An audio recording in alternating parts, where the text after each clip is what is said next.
අහගෙන ඉන්න. ඇහෙනවද? ඒ ඔයාගේම හදවත ගැහෙන සද්දේ. දැන් ඔයාගේ බඩ ඇතුලේ කෑම දිරවෙන සද්දේ. තව පොඩ්ඩක් හොඳට අහන් ඉන්න ඔයාගේ ඇට මිදුළු ඇතුලේ ලේ ගලාගෙන යන සරසර සද්දේ. පිස්සුද? නෑ මචං, මේක ඇත්ත. මම දැන් ඔයාව එක්කන් යන්නේ ලෝකෙ නිශ්ශබ්දම තැනට. මෙතන කෙලින්ම නිශ්ශබ්දයි කියනවට වඩා මේක නිශ්ශබ්දකමෙන් මිනිහෙක්ව පිස්සු වට්ටන තැනක්. මෙතනට ගියපු ගොඩක් අයට විනාඩි 45ක්වත් ඉන්න බෑ. ඇයි?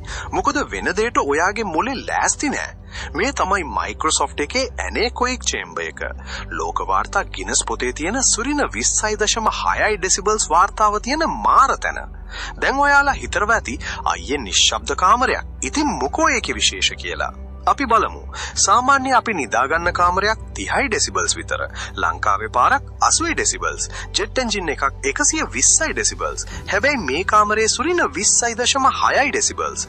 අයියේ සුරින ගානක් කොහමද? අන්න ඒකයි විශේෂ. ඩෙසිබල් 0 කියන්නේ මිනිස් කනකට ඇහෙන අඩුම සද්දේ. සුරින කියන්නේ මිනිස් කනකට අහන්න බැරි තරමට නිශ්ශබ්දයි කියන එක. වාතය අණු ටික හෙලවෙන සද්දටත් වඩා නිශ්ශබ්දයි. තේරුණාද තත්වේ? ඒ කියන්නේ මේ කාමරයේ ඇතුලේ ඔයා කතා කළොත් ඒ සද්දේ තප්පරෙන් බිඳුවටම නැති වෙලා යනවා. ඒකෝ එකක් රීවර්බ් එකක් පොඩි දෝංකාරයක්වත් නැහැ. මේක හදලා තියෙන්නේ Microsoft එකෙන් එයාලගේ Surface, Xbox, HoloLens වගේ devices වල mic speaker test කරන්න. ඒ තන්තිමේදී මේක උනේ මිනිස් මනස test කරන තැනක්. හරි, මෙච්චර නිශ්ශබ්ද වෙන්නේ කොහොමද? මේක magic නෙවෙයි, පට්ටම science එකක්. අංක 1 බිත්ති. ඔයා දකින්නව නේද බිත්තිය පුරාම තියුණු කටු වගේ ෆෝම් කුට්ටි.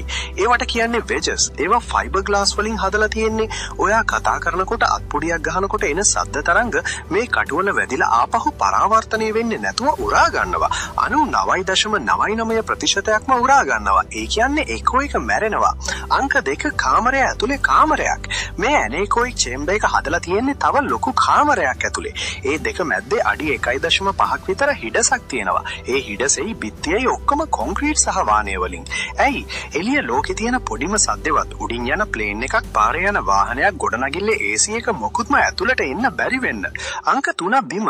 ඔයා ඇවිදිනකොට බිමට සපත්තුව වදින සද්දවත් එන්න බැරි වෙන්න බිම හදලා තියෙන්නේ යකඩ කම්බි දැලකින්. ඒ දැල යටත් ඔය කටු ෆෝම්. ඒ නිසා ඔයා පාවෙනවා වගේ. ඉතින් මේ ඔක්කොම නිසා කාමරය ඇතුලේ තියෙන සද්දේ වාතයේ අණු ටික හෙලවෙන සද්දේ විතරයි. ඒකයි සුරින 20.6යි. හරි, දැන් එමු භයානකම හරියට. ඇයි මිනිස්සුන්ට විනාඩි 45කට වඩා ඉන්න බෑ කියන්නේ? අපේ මොලේ හැදිලා තියෙන්නේ සද්ද එක්ක ජීවත් වෙන්න. අපි හැම වෙලේම මොකක් හරි සද්දයක් අහනවා. ෆෑන් එකක්, වාහනයක්, ඈතින් බල්ලෙක් බොරනවා. අපේ මොලේ මේ සද්ද පාවිච්චි කරලා තමයි අපි කොහෙද ඉන්නේ බැලන්ස් එක තියාගන්න කියලා තීරණය කරන්නේ. ඒත් මේ කාමරයට ගියාම සද්ද නෑ, 0. ගියාට පස්සේ මුලින්ම ඔයාට ඇහෙන්න ගන්නේ ඔයාගේම ඇඟේ සද්ද. හද ගැස්ම. ඩුක් ඩුක් ඩුක්. පපුව ඇතුලෙන් ඩ්‍රම් එකක් ගහනවා වගේ ඇහෙනවා. හුස්ම. හුළඟ පෙනහළු ඇතුළට යනවා එනවා, සුළඟක් හමනවා වගේ ඇහෙනවා. බඩ කෑම දිරවෙන ගුරුගුරු සද්ද එළිය හිටියොත් කවදාවත් ඇහෙන්නේ නැහැ. කන් ඔයාගේ කන ඇතුළෙම තියෙන පොඩි අස්ති හෙලවෙන සද්ද, ලේ ගලන සද්ද, ඊ ගාන සද්දයක් එන්න ගන්නවා. විද්‍යාඥයෝ කියනවා විනාඩි 15ක් විතර යනකොට මිනිස්සුන්ට බැලන්ස් නැති වෙනවා. ඇයි?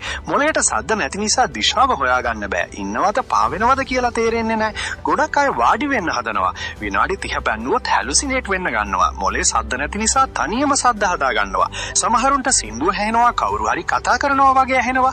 ඒකයි ගොඩක් අය එළියට දුවගෙන එන්නේ. මේක වදකාගාරයක් වගේ. ඔයාව දාලා දොර වහලා ලයිට් එකක් නිවුවොත් අම්මෝ ඒක තමයි මානසිකව විඳවන්න පුළුවන් උපරිම දඬුවම. මේ කාමරේ හදන්න කලින් ලෝක වාර්තාව තිබ්බේ මිනිසෝටාවල ඕෆීල් ලැබ්ස් එකට. ඒක රින 9.4 ඩෙසිබල්ස්. මයික්‍රොසොෆ්ට් එකෙන් රින 20.6ක් ගහලා ඒක කැඩුවා. ඒත් මාරම වැඩේ කියන්නේ මයික්‍රොසොෆ්ට් එක මේක ප්‍රසිද්ධ මිනිස්සුන්ට බලන්න දෙන්නේ නැහැ. ටුවර් එකක් නැහැ. YouTube කෙනෙක්ට යන්න බෑ. මේක යාළගේ R&D ලැබ් එකක්. ඒත් මේක හදපු ප්‍රධාන ඉංජිනේර් හුන්රාජ් ගෝපල් කියනවා අපි මේක ටෙස්ට් කරනකොට අපේම සමහර ඉංජිනේර්ස්ලාට තප්පර ගානයි ඉන්න පුළුවන් උනේ. දොර ඇරලා එළියට පැනලා වමනේ දැම්මච්චලා. එකපාරක් ජර්නලිස්ට් කෙනෙක්ට chance එකක් දුන්නා. එයා විනාඩි 55ක් හිටියා. ඒක තමයි අනවරදාධිකෘත වාර්තාව. එයා එළියට ඇවිත් කිව්වේ මම මගේ ජීවිතේට අහපු භයානකම සද්දේ. ඒ තමයි නිශ්ශබ්දකම කියලා. හිතපන්කෝ අපි හැමදාම සද්දෙන් පැනලා දුවන්නේ නිදහස හොයාගෙන. ඒ තන්ත නිශ්ශබ්දකම කියන්නේ ඒකම තමයි ලොකුම හිරකූඩුව.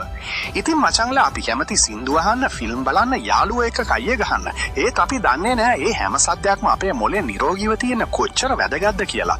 ලෝකේ නිශ්ශබ්දම කාමරේ අපිට කියලා දෙන ලොකුම පාඩම ඒකයි. සම්පූර්ණ පාළුව, සම්පූර්ණ නිශ්ශබ්දකම. ඒක මිනිස්සුන්ට හොඳ නැහැ. ඊළඟ සැරේ ඔයාට කොහෙන් හරි කන්දොස් කිරියාවක් ඇහුනම බස් එකේ හෝන් සද්දට තරහ යනකොට මතක් කරගන්න. ඒ සද්ද නිසා තමයි අපිට පිස්සු හැදෙන්නේ නැතුව ඉන්නේ කියලා. හරි ඔයාලා මොකද හිතන්නේ? ඔයාලට මේ කාමරේට ගිහින් විනාඩි 45 ඉන්න චැලෙන්ජ් එක බාර ගන්න පුළුවන්ද? කීයක් දුන්නොත්ද යන්නේ? අනිවාර්ය කමෙන්ට් එකකින් කියන්න.